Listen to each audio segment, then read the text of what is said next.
Hello friends, तो आज हम फिर से एसएमडी के ऊपर बात करने वाले हैं। यदि आप सर्किट बोर्ड को रिपेयरिंग करते हैं तो कई बार हमें एसएमडी ट्रांजिस्टर को चेंज करने पड़ते हैं और मार्केट में हम जानते हैं कि एसएमडी ट्रांजिस्टर बहुत कम मिलते हैं।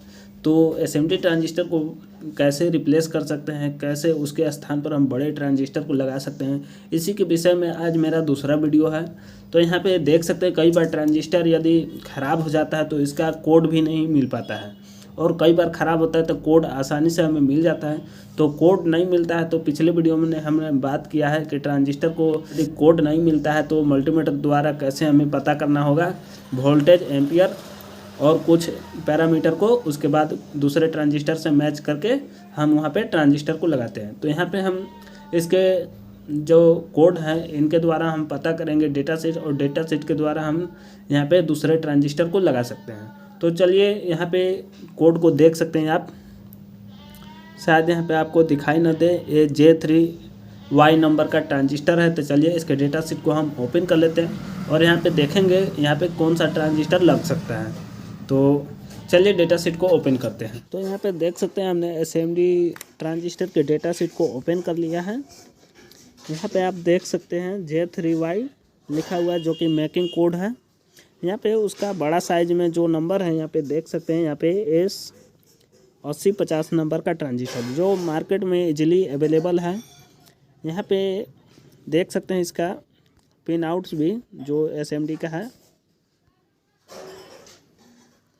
यहाँ पे यही पिन आउट्स सेम इसके बड़े साइज में, और सभी ट्रांजिस्टर में यही पिन आउट्स होते हैं। तो इसके पिन्स अलग अलग हो सकते हैं भले, बट यहाँ पे कलेक्टर बेस एमीटर ही होते हैं सभी में। तो चलिए इसके पैरामीटर को हम देखते हैं और उसी के अनुसार दूसरा ट्रांजिस्टर को चूज करने के बारे में बात करते हैं। तो यहाँ पे नीचे देख सकते हैं यहाँ पे डेटा इसका है। यहाँ पे हमें सबसे पहले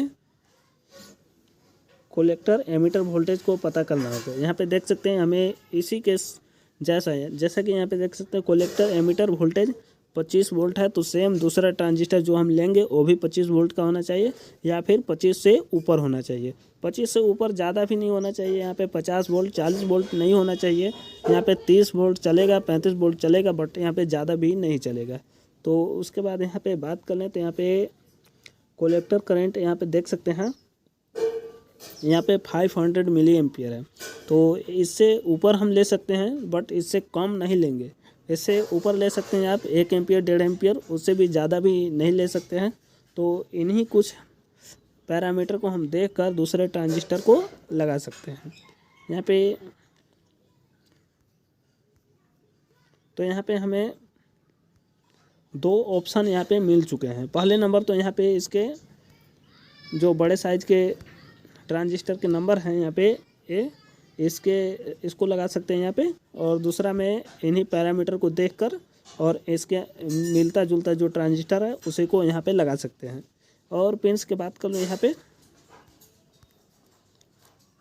पे पिन्स की बात कर लूँ तो चाहे बड़ा ट्रांजिस्टर हो चाहे छोटा ट्रांजिस्टर हो, यहाँ पे हमें सेम पिन रखने हैं। जैसे कि एसएमडी का बेस पिन 1 नंबर है और बड़े ट्रांजिस्टर का 2 नंबर है बेस, तो यहाँ पे उसका 2 नंबर यहाँ पे 1 नंबर पर होगा, क्योंकि बेस पिन जहाँ है वो बेस पर ही लगना चाहिए, तभी मेरा ट्रांजिस्टर वर्क करेगा। और नहीं तो यहाँ पे ख़राब भी हो सकता है सर्किट बोर्ड। तो जैसा है वैसा ही हमें लगाना होगा। और एमीटर है तो एमीटर पर, कलेक्टर है तो कलेक्टर पर। और यहाँ पे एक बात यहाँ पे बता दे रहे हैं, यहाँ पे जो देख सकते हैं यहाँ पे एमीटर में एरो का चेन जो बाहर की तरफ है ये मेरा पी चैनल को दर्शाता है, और यदि अंदर की तरफ रहे तो यहाँ पे एन चैनल ट्रांजिस्टर के दर्शाता है। तो इसी कुछ इन्हीं पैरामीटर को देखकर हम ट्रांजिस्टर को बदल सकते हैं। मेरे चैनल पर पहली बार है तो चैनल को ज़रूर सब्सक्राइब कर ले और वीडियो को लाइक कर दे। यदि आपको इससे संबंधित कोई प्रॉब्लम हो, कोई डाउट हो तो आप कमेंट ज़रूर करें। Thank you for watching video.